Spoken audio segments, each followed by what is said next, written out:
At 4:18 p.m., the Caribbean seemed calm enough to mislead anyone. Then, without warning, a Venezuelan naval vessel appeared on the horizon and began charging straight toward a U.S. Navy destroyer. No radio call, no signal, no hesitation, just raw speed and clear intent. Aboard the USS Winslow, alarms sounded. Sailors stopped in place and the captain gave one short command: stay on course and document everything. What happened next was no exercise, no misunderstanding, and certainly not the outcome Venezuela was expecting. Because once you rush a U.S. destroyer at full speed, there is no easy exit, only consequences. Stay with me because this turns intense very quickly. Inside the Combat Information Center, the silence broke with a sharp report. New surface contact, bearing 214, speed increasing. No one panicked, but every posture changed. On the Spy 1D radar, a single contact appeared, accelerating much faster than any fishing boat should in those waters. At first, it moved like a normal Caribbean patrol craft, holding at 12 knots, steady and predictable. Then, in less than 2 minutes, it jumped to 22 knots, then 24. That was no routine movement. The CIC quickly identified the profile. Length, radar signature, hull shape, and gun mount all pointed to a Venezuelan Navy patrol ship, a 2,300-ton steel vessel designed for coastal enforcement but fully capable of aggressive intercept maneuvers. Politically, it had reason to be in the area. Charging this fast toward an American destroyer in international waters was another matter entirely. The officer of the deck sent the first hail immediately. Venezuelan naval vessel. This is a United States warship conducting lawful transit. You are closing at high speed. Alter course and acknowledge. No response. A second hail followed, this time in Spanish. Still nothing. Then came a brief stretch where the only sounds on the bridge were electronics humming and steel vibrating under power. The Venezuelan ship kept coming. The captain stepped forward without rushing and without raising his voice. He did not need to. Maintain rules of engagement. Log everything. Do not alter course. Around him, boots moved quietly as watchstanders shifted into position. On the starboard side, the long-range optical camera turned smoothly and locked onto the approaching ship. The image sharpened immediately. Venezuelan sailors in helmets clustered near the bow, not operating weapons, but not at ease either. Back in CIC, the SLQ-32 electronic warfare system picked up the first radar sweep. A low-power beam from the Venezuelan ship was now tracking the Winslow. The EW officer called it out clearly. Surface search mode, not weapons guidance. But that one word, not yet, seemed to hang in the air. At 4:20 p.m., the contact accelerated again, now reaching 26 knots and closing on a direct intercept path. No zigzagging, no course correction, no response to repeated hails. The closest point of approach dropped below 3 nautical miles and kept shrinking.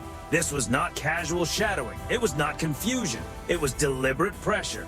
The destroyer answered the way U.S. warships are trained to respond. Calmly, precisely, step by step.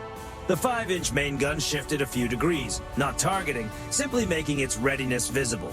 On the flight deck, the crew began preparing the MH-60R Seahawk, securing sensor pods, checking communications, and loading non-lethal signaling flares. The helicopter was not there to escalate the moment. It was there to observe, to deter, and to make one fact unmistakable. The U.S. Navy had more eyes, more angles, and more control of the situation than any incoming ship could challenge. In the background, radios crackled softly. The sailors aboard the Winslow were not rattled. They were doing exactly what they had been trained to do. Track everything, anticipate everything, record everything. Intense encounters like this, proof matters just as much as firepower. At 4:22 p.m., the Venezuelan vessel surged forward again. Exhaust haze thickened behind its stern as its engines pushed harder. It was now moving beyond normal cruising speed, aimed straight toward the destroyer's bow.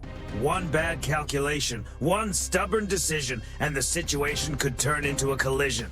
At nearly 30 miles per hour, the bridge settled into a quiet, concentrated tension. CIC reported, contact maneuvering with intent. CPA now 2.1 nautical miles. Time to CPA, 6 minutes. Above them, the Caribbean light dimmed as clouds drifted overhead, turning the water a darker shade of blue. But the real shadow was the steel closing in fast. The Seahawk crew remained on standby. The captain stood with arms folded. The destroyer held its course like a line carved into the sea, and second by second, the Venezuelan vessel drew closer. Too close to dismiss as chance, too fast to call comfortable, far too silent to be anything other than a confrontation. The standoff had begun. At 4:26 p.m., the tension finally turned into motion.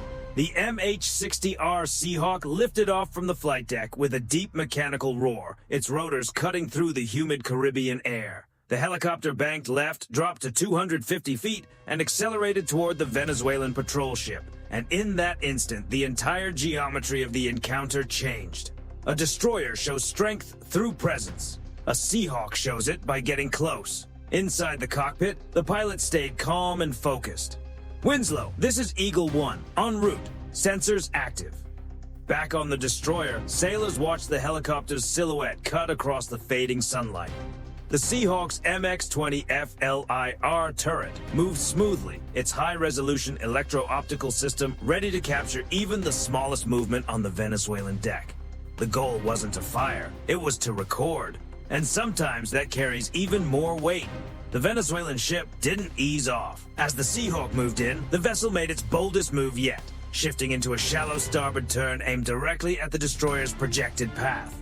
It was a calculated attempt to force the U.S. ship to react first. At sea, whoever changes course first gives up control. Inside CIC, the tracking officer stayed composed. Contact now on a hard intercept vector. CPA 1.8 nautical miles. Time 3 minutes. The captain gave a brief nod. Deploy the laser. Non-lethal only. At 4:28 p.m., the Seahawk closed to visual range, about 1.8 nautical miles from the Venezuelan hull. Through the FLIR system, engine exhaust flared bright against the cooler sea, and small metallic reflections revealed sailors gathered near the forward 76mm gun. It wasn't in use, but it could be quickly. Then came the signal. A thin green laser flickered across the bridge windows of the Venezuelan ship. Not a weapon, just a clear, internationally understood message. Stop, you're being watched, change course. The reaction was immediate. One crew member ducked, another stepped back, and a third lifted binoculars toward the helicopter, trying to read the situation. But the message was already clear. Inside the Seahawk, the sensor operator switched frequencies and transmitted, "Venezuelan naval vessel, you are operating unsafely in international waters. Alter course immediately. Your actions are being recorded." The message followed again in Spanish. Still, no official reply. On the Venezuelan ship, movement picked up, sailors signaling to each other, voices raised. But the vessel held its speed at 26 knots, its wake stretching behind it like a scar across the water. The pressure was deliberate, and they were pushing it. Then, finally, a shift. At 4:30 p.m., the wake shortened slightly. Subtle, but enough. Instruments aboard the Winslow showed a drop, 24 knots, then 22. The ship was still closing in, but the energy had changed. It was no longer a full charge. It was hesitation. "They're reassessing," the EW officer said quietly. The Seahawk stayed overhead, moving in a controlled, steady orbit.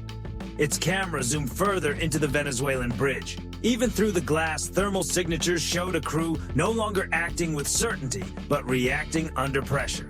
Inside CIC, the mood shifted. This wasn't about firepower, it was about control of the situation, of the story, of the evidence. And right now, every second was being captured from the U.S. side. At 4:32 p.m., the Venezuelan ship adjusted course, just 2 degrees to port. Barely visible to the eye, but clear on radar. It was the first real step toward de-escalation. Within seconds, CIC confirmed. Contact altering course away from collision vector. CPA widening, now 2.4 nautical miles. The captain let out a slow breath. Hold position. Don't change course. Let them complete the turn. Through the Seahawk's lens, the change was obvious. Sailors stepped back from the main gun, arms lowered. One crew member even raised both hands briefly, a simple, universal signal. No hostile intent. The helicopter stayed steady, watching. Then, at 4:33 p.m., the silence broke. A transmission came through, clipped and heavily accented. "United States naval vessel, we are conducting sovereign patrol duties. Request you adjust heading." It wasn't an apology, and it wasn't entirely accurate, but it was communication. The Winslow replied immediately, voice steady and professional. Venezuelan vessel, we are conducting lawful transit. Your maneuvers have been unsafe. We will maintain course. Another pause. Then nothing. No more sudden acceleration, no more aggressive turns. Just two ships holding distance as the tension slowly faded from the water between them. By 4:35 p.m., the situation had clearly shifted. The Venezuelan warship remained nearby, still observing, still present, but no longer pushing forward. The immediate risk had passed. By 4:38 p.m., the distance had opened to 6 nautical miles. The Venezuelan vessel settled into a parallel course, no longer a threat. The Winslow continued on, steady and composed, sensors still running. The encounter was over, but the reasons behind it were just beginning to surface. Because moments like this don't happen in isolation, not in the Caribbean, not in 2025, and not between the U.S. Navy and a government under intense pressure like Venezuela. To understand why that patrol ship made such a move, you have to go back 2 weeks earlier, to an operation that Venezuela has never openly addressed. On September 2nd, 2025, U.S. Southern Command confirmed a major action. 2 Venezuelan-linked smuggling vessels, believed to be transporting large quantities of synthetic opioids, were stopped in international waters after ignoring repeated warnings. With support from drone surveillance and naval intelligence, both vessels were disabled within minutes. The estimated value of the seized cargo reached into the tens of millions. The political impact for Caracas was far greater. In the days that followed, analysts observed a sharp increase in Venezuelan naval activity. Patrol routes became unpredictable. Ships pushed farther offshore, radar signals intensified. Aircraft conducted slow, low-altitude passes near U.S. vessels. This wasn't preparation for open conflict. It looked more like a show of presence, an attempt to project strength after a highly visible setback. Venezuela was never trying to damage a destroyer it had no realistic way of overpowering. The objective was symbolic. A Guaycamacuto-class patrol ship racing toward a U.S. destroyer at 26 knots sends a message aimed straight at a domestic audience. We stood up to the Americans. We showed resistance. We did not back down. But symbolism becomes risky the moment the other side captures every second with advanced optics, radar logs, and electronic surveillance. And that is exactly what the Winslow did. Every movement, every sweep, every course change was preserved. What unfolded that afternoon was not a contest of weapons. It was a collision of political necessity. Venezuela needed a scene of defiance, something it could point to after the humiliation of losing 2 smuggling vessels without any real resistance. The United States needed to uphold lawful transit without overreacting, escalating, or stepping outside procedure. One side pushed for spectacle, the other answered with discipline. Venezuela applied pressure through speed, close approach, and radar tracking. The U.S. answered with detailed logs, visual documentation, a helicopter overhead, and absolute course control.